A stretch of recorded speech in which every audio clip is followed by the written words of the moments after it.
रुपयाचे बाबा आता कसं वाटून राहिलं हो तुम्हाला? तब्येतीत सुधार वाटून राहिला काय? उठून बसता काय तुम्ही? नाही नाही, आज बरं वाटून राहिलं मला. आज बरं वाटून राहिलं. कहून रुपयाने आला काय? आज रुपयाने आला? अहो रुपया काय, रुपया इथंच होता म्हटलं. तुमची तब्येत खराब झाली आणि त्याला माहीत पडलं ना तर इथंच होता. गेलाच नाही तुम्हाला सोडून म्हटलं 2-4 दिवस. इथंच बसला राय. त्याला म्हटलं का घरी जाय, आंघोळ गिंगोळ कर आणि ये घरून. तर नाही, हल्लाच नाही म्हटलं तो. आज डॉक्टरांशी बोलणं झालं तर ते म्हणे आज म्हणे तब्येत येत म्हणे लय सुधार आहे म्हणे आता म्हणे. तर आता म्हणे तुम्ही म्हणे उद्या पेशंटला घरी घेऊन जाऊ शकता म्हणे. मग ते कुठे त्याच्या मनात मन आलं. मग ना म्हटलं जाय म्हटलं आता उद्या परवा होऊनच म्हटलं सुट्टी. जाय म्हटलं तो आंघोळ गिंगोळ करून ये म्हटलं. आणि ते त्याची बायको आहे ना घरी, ते येऊन गेली होती ना. काय? ते आली होती काय? रश्मी आली होती काय? कोणी बोलावलं होतं तिले? नाही नाही, कोणाने बोलावलं तिले? आता ह्या इकडे होता की नाही आणि यांना काही सांगितलंही नव्हतं वाटते का तुमची तब्येत खराब झाली का मी दवाखान्यात चाललो का काही. तिला काही माहीतही नाही. मग जेव्हा तिला माहीत झालं ना तेव्हा ती येऊन गेली म्हटलं घरी. घरी येऊन गेली. आता ते घरी आली तर मग तिला नाही म्हणू काय मी. माफी किफी मागितली मी. मग म्हटलं जाऊ दे म्हटलं. आता मी माफी मागून राहिली, एवढी लढधड करून राहिली म्हटलं जाऊ दे. एवढं कठोरी बनून काही चालत नाही. मग मी राहू दिलं तिला घरी. अरे नाही नाही पंचफुला, मला वाटते ते पोरगी काही बरोबर नाही. आणि याले रुपयाले जरा अद्दल घडू दे ना. आता मयही मन झालं होतं, पोरगं दिसून राहिलं होतं डोळ्यासमोर. मयही मन म्हटलं लय बिघडून राहिलं होतं त्याच्यासाठी. पण जेव्हापर्यंत त्याला त्याच्या जीवनाचं समजत नाही तेव्हापर्यंत आपल्याला कठोर बनाच लागन पंचफुला, बनाच लागन. का रुपयाचे बाबा? किती कठोर बनता हो. किती कठोर बनता आता. म्हटलं पोरगं एवढे हाल झाले त्याचे. आणि मला वाटते त्याला त्याच्या गोष्टीचा लय पस्तावा आहे. त्याला पस्तावा नसता राहिला ना तर तो आलाच नसता म्हटलं. आलाच नसता. आणि इथून हल्लाही नाही. तुमची तब्येत खराब होती तर हल्लाही नाही म्हटलं इथून. नाही म्हणे मी बाबाजवळच बसतो म्हणे. मला तर वाटते त्याला होऊन राहिला पस्तावा. आता त्याच्या बायकोला होऊन राहिला का नाही होऊन राहिला तिथं देव जाणे. तिच्या मनातलं थोडी ना पाहिलं. आपण आपली अवलाद तर ओळखू शकतो ना. म्हटलं आता तुम्ही माफ करून टाका. माफ करून टाका. घेऊन घे माझ्या पोराले अंदर. थोच तर आहे वो. तुम्हाला कमी जास्त झालं तर आम्ही कुठं जाऊ मग. थो आहे घरात तर आम्हाला हिंमत तरी राहते. नाही तर दोघी माय लेकीनं काय काय करावं आम्ही. ते दुकान पैन पोरगी का इकडे पैन दुखाचं का घरचं पैन. मला तर एवढा काही हे आहे नाही. घरदाराचं पाहू शकतो फक्त मी. बाकी बाहेरचं पोरगं आहे तर कसं तरी निपटन. आता म्हटलं डॉक्टरनं म्हटलं का तुम्हाला टेन्शन नाही घ्यायचं आहे म्हणे. तुम्ही जास्त काही विचार करू नका बाप्पा. काहीच विचार नका करू तुम्ही. तुम्ही फक्त आराम करा. आराम करा. आणि पोरगंही म्हटलं आता जागेवर आल्यासारखंच दिसून राहिलं. तुम्ही देवाजवळ फक्त प्रार्थना करा. आणि मी करतो तुमच्या तब्येतीची करतो आणि पोराच्यासाठी करतो. आता असं वाटते का नाही त्याला समजूतपणा येऊन राहिला म्हणून. आता पाठवलं त्याला घरी. बोलतो म्हणे बायकोसोबतही बोलायचं आहे म्हणे. काय बोलायचं होतं काय मी त्याला. तुम्ही जेवता काय तर डबा आणला होता तुमच्यासाठी. तिनंच केला होता डबा. रश्मीनंच बनवला. स्वयंपाक करून राहिली, सगळं काही करून राहिली. आली तेव्हापासून कोणत्या गोष्टीचं म्हटलं सांगाही नाही लागून राहिलं तिले. पटपट करून घेऊन राहिली. बरं आता तू म्हणतो तर राहू दे ना मग. राहू दे, पाहू मग पुढच्या पुढं. रुपयाचे बाबा मी काय म्हणतो, रुंजू नाही आहे म्हटलं सोबत. बाहेर बसली आहे ते डॉक्टरांशी बोलून राहिली. मी विचारून आता काय म्हणून राहिले तर डॉक्टर. काय की म्हणते तर अजून काही सांगते का औषध पाण्याचं तर. तुम्ही बसा, मी बातच येतो म्हटलं. मग तुम्हाला जेवण देतो. डबा आणलाच आहे, सोबतच आहे म्हटलं डबा. गरम गरम आहे सध्या, खाऊन घ्या. बरं जाय ना तर पाहून घे काय म्हणते तो डॉक्टर. हे रुंजून कुठे चालली गेली? डॉक्टरसोबत बोलतो म्हणे. डॉक्टरची कॅबिन तर हेच दिसून राहिली. कुठे गेली सी काय माहीत. आता एवढ्या मोठ्या दवाखान्यात कुठं पाहतं. खाली दवाखाना आहे, वरतही आहे. कोणत्या मजल्यावर गेली काय माहीत. हे विचारू तरी कोणाले. ते असते ना काय म्हणजे त्याला ते नावं गिवली होते तर त्याला विचारतो मी का कुठं आहे म्हणून. आणि काय ते नसतं सांगितलं होतं म्हणे डॉक्टर बोलून राहिले म्हणे. त्याला विचारून पाहतो मी. आई कुठे चालली तू? कुठे चालली? बाबाला सोडून त्याला एकटी. आणि कुठे चालली जाता आता? तुला समजत नाही ना समजत नाही. म्हटलं एकसारखेच कॅबिन आहे म्हटलं इथं. एकसारखेच वार्ड आहे म्हटलं. कोणत्याही वार्डात चालली जाशील आणि मी कुठं पाहिजे मग तुले. मी कुठंसा जाणार आहे. मी तुलेच पाहायला येऊन राहिली होती. त्या बाबासोबत बोलली तर त्याला विचारलं मग जेवता काय म्हटलं तर म्हणे हो म्हणे जेवतो म्हणे. मग म्हटलं तू नाही दिसून राहिली. त्याही तर खाल्लं नाही काही सकाळपासून. म्हटलं त्याच्यासोबतच आपण 2-2 घास खाऊन घेऊ. तर तुला पाहून राहिली होती कुठंसा गेली म्हटलं. तर मग अशी मला लक्षात आलं म्हटलं कडे डॉक्टरसोबत बोलायला गेली तर म्हणून मी इकडे येऊन राहिली होती. आता त्या पोरीनं म्हटलं ना बोलून राहिले म्हणून तुले. तर मी म्हटलं तिला विचारतो बाप्पा म्हटलं कुठंसा गेली तर म्हणून निघाली होती बाई मी. काय म्हणे तो डॉक्टर काय म्हणे तर. आई डॉक्टर म्हणे चांगलं झालं म्हणे तुम्ही लवकर आणलं म्हणे. लवकर आणण्याचे आलं म्हणे. त्याला काही जास्त काही त्रास झाला नाही म्हणे. आणि त्याला म्हटलं त्यानं टेन्शन घेतलं होतं. त्याला अटॅक आल्यासारखंच आहे, पण एवढा तीव्र धक्का नव्हता, हो हलकाच होता. आणि म्हणे याच्या पुढे म्हणे त्याची आता काळजी घ्यायला लागेल म्हणे, कारण की 2 झाले म्हणे आता त्याचे. आता तिसरा खूप धक्कादायक असते म्हणे. तर म्हणे त्याची काळजी घ्या म्हणे, त्याला टेन्शन नका देऊ म्हणे. आणि तुम्ही म्हणे उद्या सुट्टी घेऊ शकता म्हणे. आणि उद्या सुट्टी होऊन जाते म्हणे, तर तरी म्हणे त्याला म्हणे कामागिमावर काही जाऊ नका देऊ म्हणे, टेन्शनही नका घेऊ देऊ म्हणे. आणि त्याला फक्त आराम करायला लावा म्हणे. त्याच्या शरीराला म्हणे आरामाची म्हणे खूप गरज आहे म्हणे, असे म्हणून राहिले होते ते डॉक्टर. आणि खूप वेळपर्यंत बोलले आणि बिला गेलाचही बोलून घेतलं त्यानं. म्हणे बिल म्हणे क्लिअर करून द्यायचा म्हणे, आणि उद्या सुट्टी घेऊन घ्यायचा म्हणे. हो काय, किती काढलं हो बिल? रुंजून किती काढलं? लय काढलं काय बिल? आता आई ह्या एकदम पॉश दवाखाना आहे म्हटलं. आणि आपल्या गावातला म्हटलं एक नंबरचाच दवाखाना आहे. आता एवढा मोठा दवाखाना आहे तर बिल तर काढणारच आहे. मागं म्हटलं रश्मी वहिनीले तुम्ही इथं आणलं होतं तर किती बिल निघालं होतं? इथंच आणलं होतं ना, ह्याच दवाखान्यात आणलं होतं ना दादा सांगे? हो बाई, इथंच आणलं होतं. हा इथंच तर आणलं होतं. माहिती तेव्हा तर म्हटलं तिचे चेकअप गिकअप करायचे पप्पा 35,000 रुपये बिल काढलं होतं त्यानं. हो लयच काढलं होतं ना. मग विचार करून घ्या आता तू. आता एवढं 5-6 दिवसाचं किती बिल निघन म्हणून. पण जाऊ दे आई, पैसा गेला तर गेला. बाबा तर चांगले आहे ना, बाबा तर चांगले होऊन गेले, बस तेवढंच म्हटलं मनाला शांती आहे. नाही तर बाबाला काही झालं असतं ना तर बस आई म्हटलं, पण आपल्याला किती टेन्शन आलं असतं व. ते तर देवानं म्हटलं, देवाची कृपा. बाबाला काहीच नाही झालं, चांगलं झालं बाप्पा. हो बाई, हे तर बरोबरच बोलून राहिली तू. नाही रुपया दादाने लय केलं म्हटलं, बाबाचं लयच केलं. रुपया दादा होतात म्हणून म्हटलं आपण तरी पहिल्या दिवशीच केलं. पहिल्या दिवशीच भागदौड झाली म्हटलं आपली. आपलं फक्त दवाखान्यात आणलं, त्याच्यानंतर सगळं रुपया दादानं केलं म्हटलं. औषध पाणी बरोबर वेळेवर देणं, नर्सले बरोबर वेळेवर बोलावणं, सगळं काही त्याचं रुपया दादानंच केलं. आता तो होतात, आपल्याला काही जास्त टेन्शन आलं नाही. मग मी घरी जाऊ शकले आणि तूही घरी जाऊ शकली, नाही तर आपल्याला इथंच राहावं लागलं असतं. मग तू नाही राहिली असती तर मला तर इथंच राहावं लागलं असतं. ते तर बरं झालं आई, रुपया दादा येऊन गेला. पण का बाई, त्या रश्मीला काय घेतलं घरात? मला नाही का तेव्हा तुला लय राग आला म्हटलं. त्याने का त्याला घ्यास नव्हतं लागत होतं ना, घ्यास नव्हतं लागत होतं. किती नाटकी बाई आहे ते तुला माहीत आहे ना. त्याच्या पुढे म्हटलं असं लढधड करून म्हटलं घरात घुसल्या होत्या त्या. आणि मग म्हटलं अजून आपल्या डोक्यावर बसून गेल्या आणि एवढा तमाशा करून वेगळं काढलं म्हटलं. माझ्या भावाला काढलं आणि स्वतःही निघाल्या म्हटलं. आणि माझ्या भावाचे येले केले. किती वाके झाले माझ्या भावाचे, स्वतःचे तर केलेच केले, माझ्या भावाचे करून टाकले म्हटलं. ते बायको विश्वासाच्या लायकीची नाही आई, कदरीच्या लायकीची नाही म्हटलं. वरून जेवून काय करतं तर मग.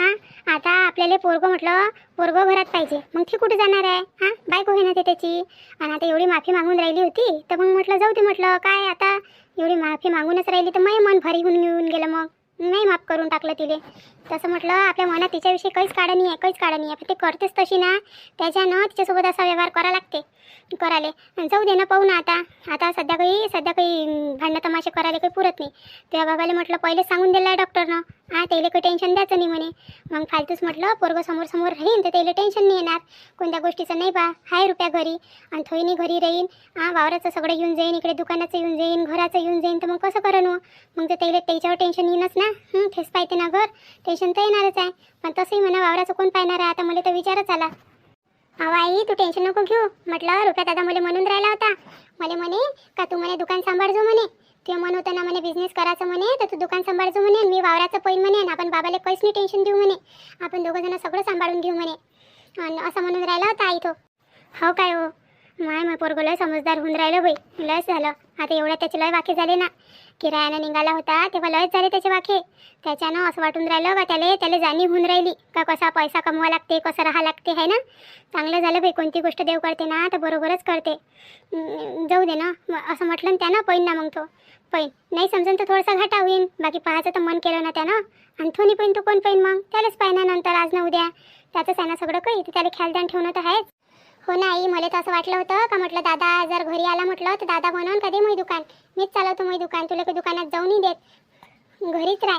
पण म्हटलं दादानं डायरेक्ट मला असं म्हटलं ना तर मला चांगलं वाटलं. नाही तर याच्या पहिले म्हटलं दादा मला कुठं जाऊ नाही दे. साधूचं म्हटलं मैत्रिणीच्या घरी झाले म्हणून ना तर मला म्हणे का एकटी जातं काय, कोणाला घेऊन जाय, असं तसं नुसता बडबड करे म्हटलं. पण नाही का त्याने जेव्हा असं म्हटलं ना मला का तू दुकान सांभाळजो, तर तेव्हा म्हटलं मग एवढं मन भरून आलं होतं आई, लस भरून आलं होतं. म्हटलं चला म्हटलं याला विश्वास तर बसला माझ्यावर का नाही मी सांभाळू शकतो म्हणून.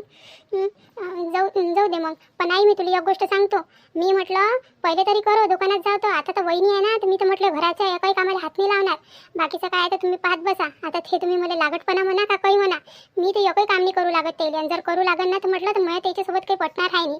मला म्हटलं त्याला पाहिलं ना तर माझ्या बाबाची आठवण येते, त्याच्या ना माझ्या बाबाला एवढं काही सहन करायला लागून राहिलं म्हटलं. मला नाही त्याचा लय राग येऊन राहिला, लस राग येऊन राहिला. पण काय करू आता, दादाच्यानं चुप बसा लागते. जाऊ दे ना बाई, जाऊ दे ना. काय करतं राग करून? हा, एका घरात राहिल्यावर राग होते तरी काय? हा, तिला अक्कल येऊन देईन, तिला देव अक्कल देऊन देईन म्हटलं. ते तिच्या संसारात चांगली राहायला लागून जाईल. हा, आता गेला तर घरी बाप्पा तो रुपया. काय माहीत काय होऊन राहिलं असं घरी, काय बोलायला गेला काय माहीत. म्हणे का तिच्यासोबत बोलायचं आहे म्हणे रश्मीसोबत म्हणे. आता इथे आला तेव्हापासून घराकडे गेलाही नव्हता ना तो. आता गेला ना. आता माहीत पडते काय आणते संदेशा काय नाही तर. का बरं रुपयाची, कसं वाटलं हो जेवण? चांगलं वाटलं काय?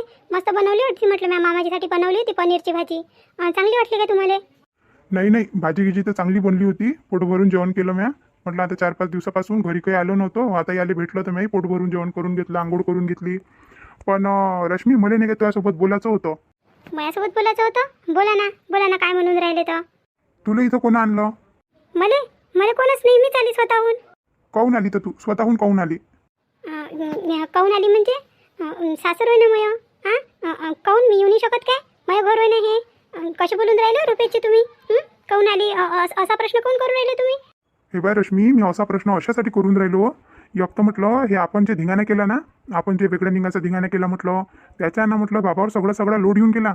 लोड आले तिकडे. दुकान बरोबर व्यवस्थित चालून नाही राहिलं होतं. ते तर बरं झालं, रुंजूनचं तिनं सांभाळून घेतलं. आणि सगळा लोड म्हटलं आपलाही, कामाचाही, वावर शेतचा सगळा बाबावर येऊन गेला. त्याच्यानं म्हटलं त्याची तब्येत खराब झाली म्हटलं. जर आपण वेगळं निघालो नसतो ना तर त्याची तब्येत खराबच झाली नसती. तर मी तुला हे म्हणून राहिलो का म्हटलं, तू आली 2 दिवसासाठी आली का तू इथं राहिले आली? काहून रुपयाची, काहून असे म्हणून राहिले तुम्ही? सासरी कोणी 2 दिवसासाठी येत असते काय? हां, आता हमेशासाठीच ना, हमेशासाठीच इथंच राहू आपण. आता नाही जाऊ त्या किरायाच्या खोलीत. पाहिलं म्हटलं किरायाच्या खोलीत राहून आपल्यासाठी नाही आहे ती बनली. आपल्याकडून नाही होत म्हटलं तिथं गुजरान नाही होत म्हटलं. इथंच राहू ना आपण. हां, तुम्ही इथंच राहा, मी इथंच राहतो. घडली काय तुला अद्दल? अद्दल घडली वाटते, म्हणून तर म्हणून राहिली तू इथंच राहा म्हणून. चांगली शेकली गेली ना तिथं, चांगली शेकल्या गेली. कसे बोलून राहिले हो तुम्ही? हां, कसे बोलून राहिले? काय जी शेकल्या गेली? जाऊ द्या मग, नाही राहत असेल तर चला किरायानं. मला माहीत आहे हे कुठं जाणार आहे किरायानं. आता यायच्या तर म्हटलं किराया भराच्या जीवावर येऊन राहिलं होतं. हां, तिथं सौदा पाणी आणून त्याच्या जीवावर येऊन राहिलं होतं. किराणा नाही घरात, गॅस नाही घरात, काही नाही घरात म्हटलं. इथं आली म्हटलं. खाली मस्त भेटून राहिलं. आज पनीरची भाजी केली. काल मस्त मसाले भात केला होता. सगळं खाली भेटून राहिलं इथं. आणि फालतूच मग कायले मी तिथं जाऊ? येईल यायच्या शब्दातच अटकवतो ना मी. येईल म्हणतो का चला म्हणून. याच्याकून कुठं होऊन राहिलं, याच्याकून तर किराया भरणं नाही होऊन राहिलं. यायचे तर वाकी मायापेक्षा जास्त होऊन राहिले. हे म्हणतच नाही ना मला का चल म्हणून आता किरायानं. याच्या गोष्टीत यायचलेच लपेटा देतो म्हटलं मी. रुपयाची चला ना, तुमचं म्हणणे आहे ना इथं राहिले. तुम्ही मला राहू ना देत ना. मला म्हणता का आता वाकी होऊन राहिले होते म्हणून आली इथं. चला मग किरायानं जाऊ आपण, तिथंच राहू मग. नाही, मी नाही जात आता. मी कायला जाऊ किरायानं? तुला ठेवतो ना मी. तुला ठेवतो, तुझ्या रूमचा म्हटलं भाडाही देतो, सगळं काही करतो. तुला जर इथंच राहायचं असेल तर, आणि इथं नाही राहायचं असेल तर मग तुला सोडून येतो तुझ्या माहेरी. काय बोलून राहिले हो तुम्ही? काय बोलून राहिले? तुम्ही इथं राहता आणि मला काय सोडता माहेरी? आणि किरायानं राहीन तर एकटी राह म्हणता. हे कसं बोलणं झालं हो तुमचं? कसे बोलून राहिले तुम्ही? कसे बोलून राहिले म्हणजे? मला तू एक स्पष्ट गोष्ट सांग. तू इथं राहतं का तू माहेरी जातो? एक मला क्लिअर करून सांगून दे पहिले. अहो, त्याच्यात क्लिअर काय करायचं आहे? मला इथंच राहायचं आहे म्हटलं. मी माहेरी जात नाही आणि मी किरायानं जात नाही. मला इथंच राहायचं आहे. इथंच राहायचं आहे म्हटलं. आता इथून कुठंच नाही जायचं आहे म्हटलं मला. मी काय जाऊ आता? आता नाही जात म्हटलं. आली एक वेळा घरात तर आता मला झाली ना आता जाणीव. मला झाली ना कसं राहते किरायाचं घर, कसं काय करा लागते तर. मला अद्दल कळली. मी आता जातच नाही म्हटलं. मी इथंच राहतो. हे पाय रश्मी, आता म्हटलं तू तेव्हा महिलानं कबूल झाली का मी इथं राहतो म्हणून. पण विचार करून घे पहिले म्हटलं. ह्या घरात राहायची तर ह्या घरात जास्त तमाशे काही चालणार नाही. आणि म्हटलं ह्या घरात राहायची तर तुला माझ्या आईचं, माझ्या बाबाचं, माझ्या बहिणीचं, माझ्या सगळीच ऐका लागन. तेव्हा कुठे ह्या घरात राह. नाही तर जर तुला आमचं ऐकायचं नसन तर तू खुशाल जाऊ शकतो म्हटलं तुझ्या माहेरी. तुला कोणी रोकटोक करणार नाही. कसे बोलून राहिले हो तुम्ही? आता म्हटलं 4-5 दिवसापासून करून तर राहिली, सगळीच तर करून राहिली. कोणाला म्हटलं मी काही करायचं? म्हटलं तुमच्या आईनं म्हटलं ते बाई होती म्हणते पोचापाचा कराले, भांडे गिंडे घासाले म्हणते, कपडे धुये म्हणते ते. तर म्हटलं तुमच्या आईनं म्हटलं त्या बाईलाही बंद करून ठेवून दिलं. आली नाही मी तर. आणि म्हटलं तुम्ही म्हणून राहिले मला सगळीचं कर्ज आता आली तर तेव्हापासून करूनच तर राहिली. करून नाही राहिली तर काय करून राहिली? तुम्हाला तर असंच दिसते. हे पाय, आता तर म्हणून राहिली तू. आता आली म्हटलं मग आईच्या घराने चालू करतो काय? घराने चालू करायसाठी नाही व, मी कुठं घराने करून राहिली. मी सांगून राहिली तुम्हाला का बा असं केलं म्हणून तुमच्या आईनं. मी कुठं घराने करून राहिली? तुम्ही म्हटलं भलता सलता विचार काही आणू नका म्हटलं. एक मामाची जी तब्येत खराब आहे म्हटलं.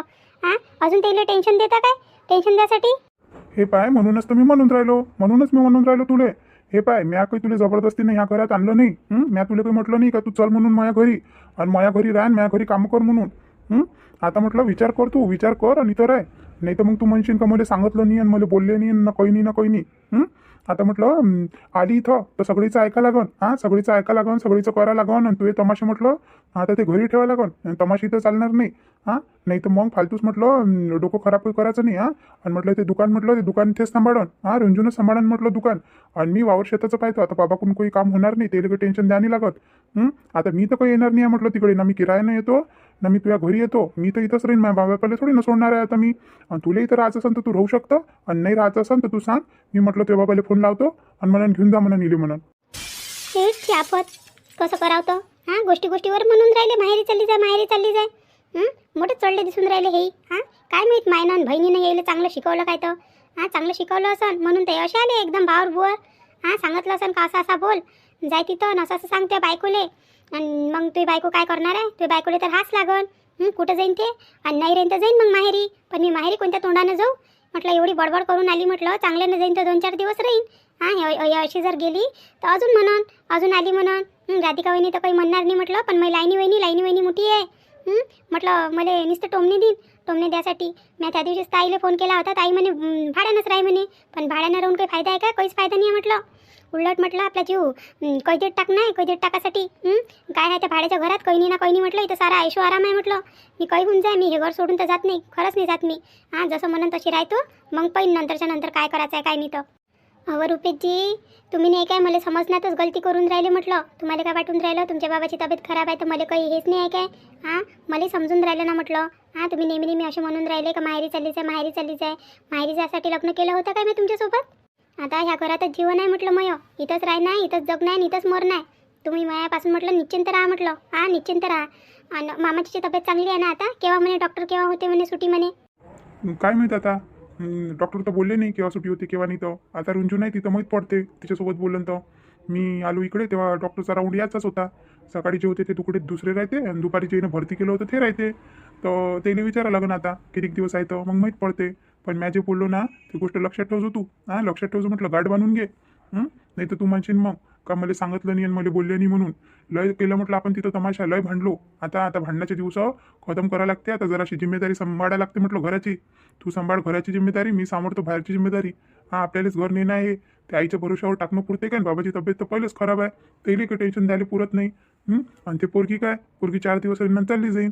सध्या तिचं मन आहे का तिनं काहीतरी बिझनेस केला पाहिजे म्हणून ते दुकान तिला देऊन देतो. तिला म्हणून तूच कर म्हणून. तशी तेच सांभाळून राहिली होती ना. आता फक्त नावानंच बनवली होती दुकान. मायानं बाबाने एवढी मोठी दुकान बनवली आणि काय केलं मी त्याच्यात सारा पैसा उधळून टाकला. एक पैसाही नाही दाखवला म्हटलं. पण आता 1-1 रुपयाची किंमत समजून राहिली मला. रश्मी तू आता स्वतःच्या स्वभावावर जराशी रोख ठेव. म्हटलं असं करा ना आपण तर खरंच घरात म्हटलं शांतता राहील आणि चांगल्यानं घर राहील म्हटलं आपलं. आपल्या घरात कलेश होणार नाही. पाहिलं ना आता भाड्याच्या घरात रोज भांडणं आहे आपले, रोज भांडणं. एक दिवस सुनानी गेला म्हटलं. पैशाच्या बाऱ्यात तर मोबाईलच्या बाऱ्यात तर गॅसच्या बाऱ्यात कायच्या ना कायच्यावरून आपलं झमकेच. आता म्हटलं इथं चांगल्यानं सुखानं राहू आपण. घरदाराला पाहिणं होते, बाबावर ध्यान देणं होते आणि घराचंही लक्ष होते. काय म्हणून राहिलो मी, लक्षात येऊन राहिलो तुझ्या काय म्हणून राहिलो काय नाही तर का बस तोंड उतरून मग इकडेच पाहतो. हो ना पाहून राहिली ना, लक्षात येऊन राहिलं मया. तुम्ही निश्चिंत राहा म्हटलं, निश्चिंत राहा आता तुम्ही. पहा ना तुम्ही जा दवाखान्यात चालले ना आता. येऊ काय मी. हो दवाखान्यात तर झालं गं आता. जेवण घेऊन झालं, आंघोळी झाली, आता जातो दवाखान्यात. आणि तू काय येतो. तू काय येतो आता. आणि दरवाजाला कुलूप लावा लागेल मग. तू येशील तर सध्या काही येऊ नको.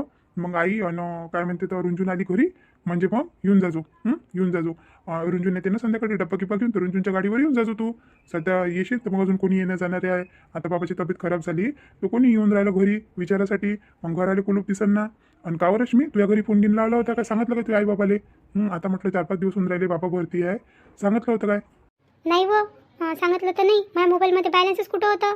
आणि इथं आली मी तर कोणाला म्हणून बॅलन्स टाकून द्या म्हणून तसाच पडला आहे म्हटलं तो मोबाईल. बॅलन्स नाही ना फॅलन्स नाही, कोणाला फोन लावू मी. म्हटलं किती दिवस झाले कोणासोबत बोलली नाही ना. आईसोबत बोलली ना, बाबासोबत बोलली, कोणासोबत बोलली नाही म्हटलं.